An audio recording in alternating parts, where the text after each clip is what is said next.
अजी इस वक्त हम market committee उस्ताद मोहम्मद में मौजूद हैं। मार्केट कमेटी में बकरा मंडी सब्ज़ी फरोशों को तो यहाँ पर मुंतकिल कर दिया गया है, लेकिन यहाँ पर उनको कोई भी बुनियादी सहूलत नहीं दी जा रही है। यहाँ पर बकरा मंडी के लिए ना कोई साए का ना कोई दीगर यहाँ पर सहूलियत दी जा रही हैं, और ना ही यहाँ अमन अमान के हवाले से यहाँ पर चार दीवारी, और दूसरी जानब यहाँ जो सब्ज़ी फरोश हैं ना उनको आज तक कोई दुकान अलाट किए गए हैं, जिसकी वजह से यहाँ पर आए रोज़ मसाइल जन्म ले रहे हैं।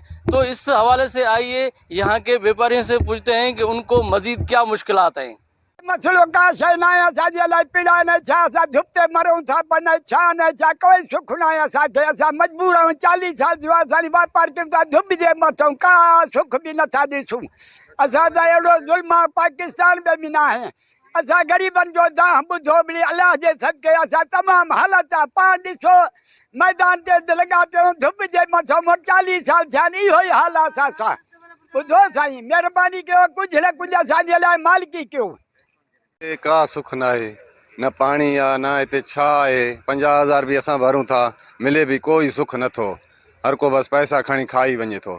इते का शइ सुख न आहे। तव्हां ॾिसी सघो था, तव्हांजे नज़र जे अॻियां आहे, न पानी आहे न छा आहे। सॼा जेका वापारी आहिनि धुप ते बीठा आहिनि। बराए महिरबानी इहो असांखे सुख मिले, पानी जो छा जो। असांखे बैंक जो सहूलियत न आहे, असां जेको पुलिस जो सहूलियत बिल्कुलु न आहे। असांखे 2 चीज़नि जो तमामु तकलीफ़ आहे। राति जो कोई अचे थो वॻड़े में अचे थो, कोई पुरजी वञे थो, कोई मोटरसाइकिल वञे थो। बाक़ी हिते नफ़री जो बिल्कुलु अॻे 2-3 महीना जेको शुरूआत में आयासीं, असांखे 5-6 महीना ॾिनो अथनि नफ़री।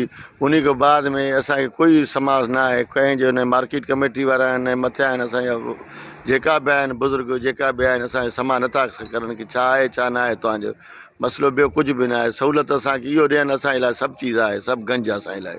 ठीकु आहे त सकी ॻाल्हि आहे। बाक़ी अमन अमान न आहे, उनजे लाइ कुझु गवर्नमेंट करे त बहितर आहे।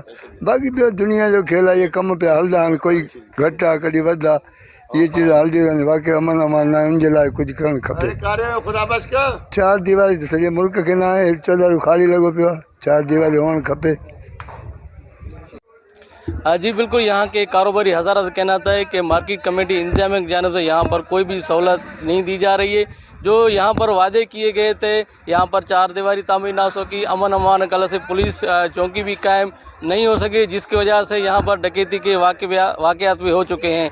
इन्होंने हुकूमत बलूचिस्तान और ज़िले इंतजामिया से ये मुतालबा किया है कि मार्केट कमेटी उस्ताद मोहम्मद में तमाम तर बुनियादी सहूलियात दी जाए, ताकि यहाँ पर कारोबार करने वाले हजरात बासकून और आसानी के साथ यहाँ पर कारोबार कर सकें। कैमरामैन ज़फ़र अली के साथ जाकिर हुसैन, उस्ताद मोहम्मद।